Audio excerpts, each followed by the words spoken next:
నమస్కారం, Everest news channel కు స్వాగతం.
ఈ యానగా బాగుంటాయి.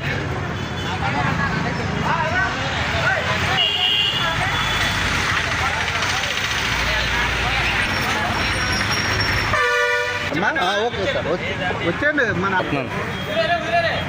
కదా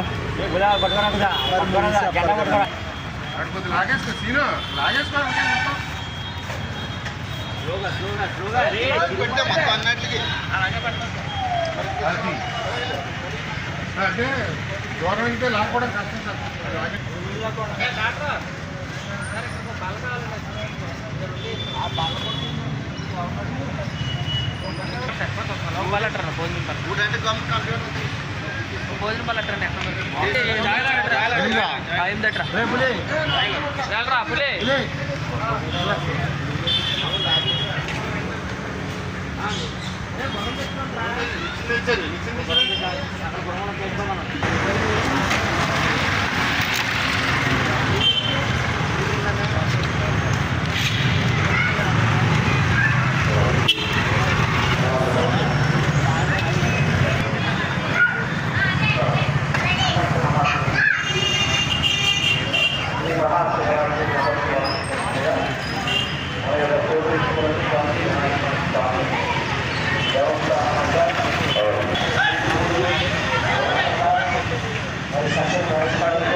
మరి కార్యక్రమాన్ని మాకు అవకాశం కలుగు చేసినటువంటి మన దేవస్థానం వారికి ప్రజలకు పేరు పేరున ఓం నమ శివాయ. గుడిపూడి గ్రామంలో ఏం చేస్తున్న శ్రీ సోమేశ్వర జనార్దన స్వామి వారి శివరాత్రి కళ్యాణ మహోత్సవంలో అత్యంత వైభవంగా 24/2/2025 నుంచి 28/2/2025 వరకు అత్యంత వైభవంగా జరుగుతాయి. ఈ సందర్భంగా భక్తులకు వేలాది సంఖ్యలో వచ్చి శ్రీ స్వామిని దర్శించుకోవడం జరుగుతుంది. వీరందరికీ కూడా సెలవు పందిర్లు వేసి సెలవు పందిర్ల కింద నుంచి వాళ్ళకి ఎండ తగలకుండా ఉండి ఎండ తగలకుండా వారికి 4 క్యూ లైన్లు ఏర్పాటు చేయడం జరిగింది. ఒకటి ఉచిత దర్శనము, 2 50 రూపాయల దర్శనం, 100 రూపాయల దర్శనం, 200 రూపాయల దర్శనం ఏర్పాటు చేయడం. ఈ క్యూ లైన్ అప్పుడు వెళ్ళి వారికి లోపల స్వామిని దర్శించుకుంటారు. వచ్చిన భక్తులందరికీ కూడా వాటర్ మజ్జిగ పాలు కూడా సేవా సంస్థల ద్వారా వాళ్ళు దాతల ద్వారా సప్లై చేస్తున్నారు.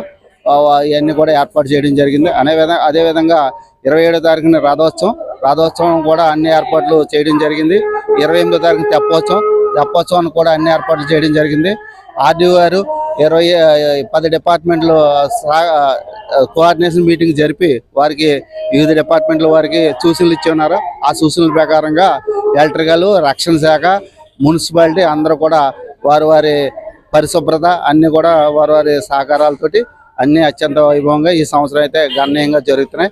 కావున భక్తులు వేలాది మంది సంఖ్యలో వచ్చి శ్రీ స్వామిని దర్శించుకోవాల్సిందిగా కోరుచున్నాను. అంతేకాకుండా అన్నప్రసాదం కూడా భక్తులకి అన్నప్రసాదం నిత్యాన్నదానం సేకరించి శ్రీ స్వామివారి మన భీమవరం పట్టణంలో గుండుపూడి గ్రామంలో ఉన్నటువంటి పంచారామ క్షేత్రాల్లో ఒకటి అయినటువంటి గుండుపూడి సోమేశ్వర ఆలయంలో అన్ని రకాలైనటువంటి ఏర్పాట్లు కూడా ముఖ్యంగా భద్రతా ఏర్పాట్లు అన్ని కూడా చేయడం జరిగింది. కట్టుదిట్టమైన భద్రత, అదేవిధంగా భక్తులు ఎటువంటి ఇబ్బంది లేకుండా క్యూ లైన్లు దేవస్థానాల అధికారుల యొక్క సమన్వయంతో కలిపి ఏర్పాటు చేయడం జరిగింది. అదేవిధంగా అక్కడ భక్తులకి పార్కింగ్ కూడా ప్లేసులు కొన్ని నిర్దేశించడం జరిగింది. అలాగే ట్రాఫిక్ ఇబ్బంది లేకుండా ట్రాఫిక్ పాయింట్లు అన్ని కూడా ఇస్తూ కొంత హెవీ వెహికల్స్ కూడా ట్రాఫిక్ డైవర్ట్ చేసి చేయడం కూడా జరిగింది. ఈ రోజు ఉదయం మన పశ్చిమ గోదావరి జిల్లా ఎస్పీ గారు శ్రీ అద్నాన్నయ్య మస్మి గారు, అలాగే అడిషనల్ ఎస్పీ గారు భీమారావు గారు కూడా వచ్చి భద్రతా ఏర్పాట్లను అలాగే మనం ఇక్కడ తీసుకున్నటువంటి చర్యలను అన్నింటిని కూడా పరిశీలించి తగిన సూచనలు కూడా ఇవ్వడం జరిగింది. మా భీమవరం డిఎస్పీ గారు జయసూర్య గారి ఆధ్వర్యంలో దాదాపుగా 100 మంది సిబ్బందితో బందోబస్తు ఏర్పాటు చేయడం జరుగుతుంది. రేపు పొద్దున్న వచ్చేటువంటి శివభక్తులు అందరూ కూడా ప్రశాంతమైన వాతావరణంలో దేవుణ్ణి దర్శించుకునే విధంగా ఎక్కడా కూడా ఎటువంటి కంగారు కానీ తొందరపాటు కానీ లేకుండా క్యూ లైన్లో ప్రశాంతంగా చక్కటి దర్శనం జరిగే విధంగా చూసి ఎటువంటి దొంగతనాలు జరగకుండా అలాగే ట్రాఫిక్ ఇబ్బంది లేకుండా భక్తులకి ఎటువంటి ఇబ్బంది లేకుండా అన్ని రకాల చర్యలు కూడా పోలీస్ డిపార్ట్మెంట్ తీసుకుంటారు. హాయ్, నమస్తే. మన ఎవరెస్ట్ న్యూస్ ఛానల్ను సబ్స్క్రైబ్ చేయండి, లైక్ చేయండి, పక్కన ఉన్న బెల్ బటన్ని ప్రెస్ చేయండి. ఎప్పటికప్పుడు తాజా వార్తలతో మీ ముందుంటుంది ఎవరెస్ట్ న్యూస్ ఛానల్, తెలుగువారి గుండె చప్పుడు.